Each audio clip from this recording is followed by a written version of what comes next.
दोस्तों, आज मैं फिर से एक नई कहानी लेकर आई हूँ, तो प्लीज कहानी के अंत तक बने रहिए। रामू बेटा, रात को जब अनुराधा और आशा दोनों सो जाएंगे तब तुम मेरे कमरे में आना, तो थोड़ा सा तेल लेकर आना ताकि गीला कर सके। लेकिन बेटा ध्यान रहे, अनुराधा आशा को बिल्कुल पता भी नहीं लगना चाहिए, नहीं तो हमारी बनाई हुई योजना बेकार हो जाएगा। मैंने कहा हाँ। मैं बहन के पास गया और तभी बहन कहने लगी, भाई मेरे प्रेग्नेंट के बारे में माँ को कुछ भी पता नहीं चलना चाहिए। दोस्तों, आज की कहानी बहुत ही रोमांचक है। कहानी को अंत तक जरूर सुने। चलिए कहानी शुरू करते हैं।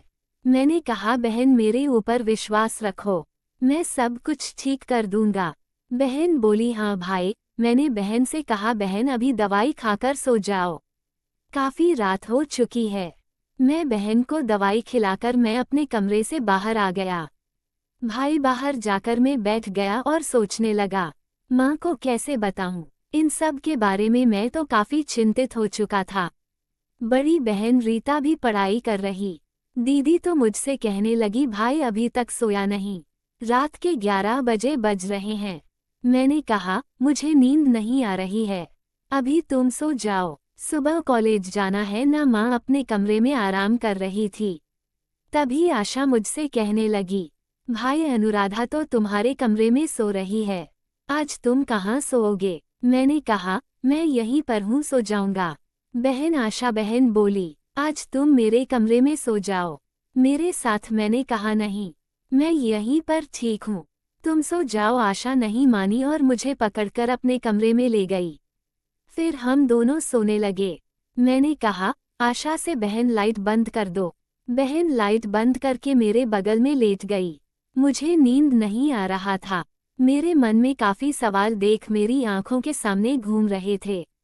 मैं कैसे बताऊं, मुझे कुछ भी समझ नहीं आ रहा था। बहन के सोने के बाद मुझे माँ के कमरे में जाना पड़ेगा।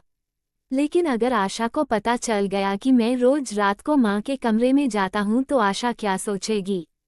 सोचा कि नहीं, मुझे कुछ तो करना पड़ेगा जो आशा को भी पता ना चले। अनुराधा को भी मैंने चेक किया तो अनुराधा सो गई थी।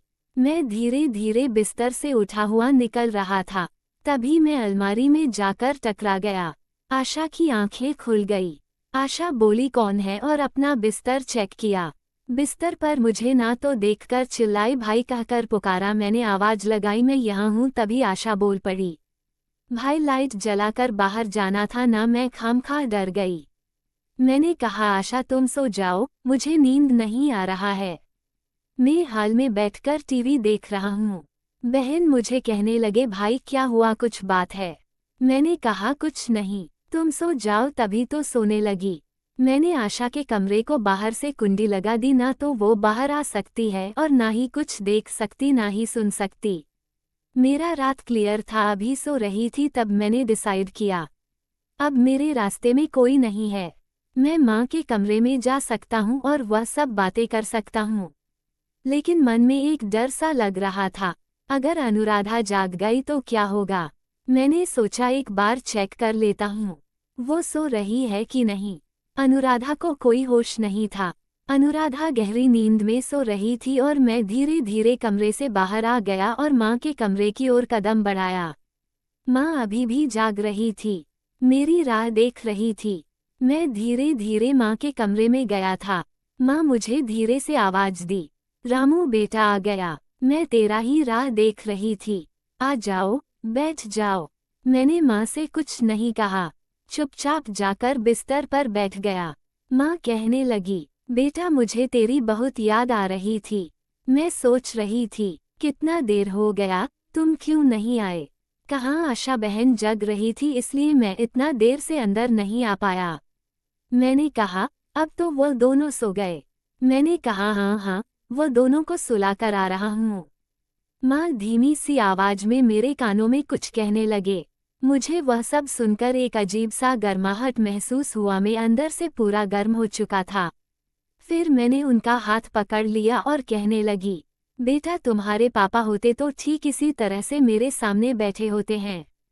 मैंने कहा, माँ मैं ना तुम्हारे पास आ गया हूँ, क्यों उन बातों याद करती हो, भूल जाओ, उन्होंने कहा, हाँ बेटा, अब तुम ही मेरा सब कुछ हो, और उन्होंने मुझे अपनी ओर खींच लिया और कहने लगी, बेटा आज मुझे एहसास हुआ, तुम्हारे पापा की कमी को तुम मुझे पूरा कर दो। मैंने कहा, माँ मैं तो तुम्हारी हर बात मानता हूँ, फिर यह बात क्यों नहीं मानूंगा, कहो वह क्या बात है। वह कहने लगी, बेटा आज तुम मेरे साथ सो जाओ। मैंने माँ से कहा, ठीक है माँ, और हम दोनों बेड पर लेट गए और माँ को मैंने कहा, मैं एक बात बोलूं। माँ ने कहा, हाँ बोलो। मैंने कहा, पहले मुझे कहो, मेरी बात सुनकर तुम कुछ बोलोगी नहीं। माँ ने कहा, क्या बात है बेटा, बोलो ना। मैंने कहा, माँ अनुराधा काफी घबराई हुई है, तो मुझे कुछ मत कहना नहीं था।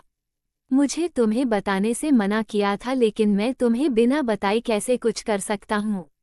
माँ इन बातों को सुनकर हैरान हो गई। माँ कहने लगी, बेटा ये सब क्या बोल रहे हो, अनुराधा पेट से कैसे कब हुआ। ये सब सुनकर माँ ने मुझे कसकर पकड़ लिया और कहने लगी, बेटा ये सब कैसे हुआ, कौन है वो लड़का जिसके साथ अनुराधा रात बिताई है। माँ को समझाते हुए कहा, माँ अनुराधा को अनजाने में गलती हो गई है, मुझे कुछ मत कहना, वो ऐसा नहीं चाहती थी कि ये सब अनुराधा को अनजाने में गलती हो गई। माँ मुझे वादा करो ये सब बातें तुम्हें पता है, अनुराधा को पता नहीं चलनी चाहिए। माँ मुझे कहने लगी, बेटा इतनी बड़ी बात हो गई और तुम मुझे बताया तक नहीं। मैंने कहा, कैसे बताता है, आशा बहन सामने थी, तो मैंने सोचा रात को जब मैं आपके कमरे में आऊँगा तब सारी बातें आपसे खुलकर करूँगा, इसलिए मैंने आपको दिन में कुछ बताया नहीं। फिर माँ ने मुझे अपने गले से लगा लिया और जोर जोर से रोने लगी। माँ कहने लगी, बेटा रामू अब क्या हो गया, अब समाज वाले क्या सोचेंगे। मैंने कहा, माँ चिंता मत करो, मैं सब ठीक कर दूंगा। मैं कल डॉक्टर से बात करके अनुराधा को सब ठीक करवा लूंगा। मैंने कहा, बेटा तुम्हारे ऊपर मेरा विश्वास है, तुम जो भी करोगे अच्छा ही करोगे। और माँ ने मुझे जोर से गले लगा लिया। मैंने माँ को समझाया, माँ अब उन बातों का ध्यान मत दो, हम जो कर रहे हैं उसका ध्यान दीजिए। मैंने कहा, हाँ बेटा, फिर हम दोनों। तभी आशा बहन ने दरवाजा खटखटाया।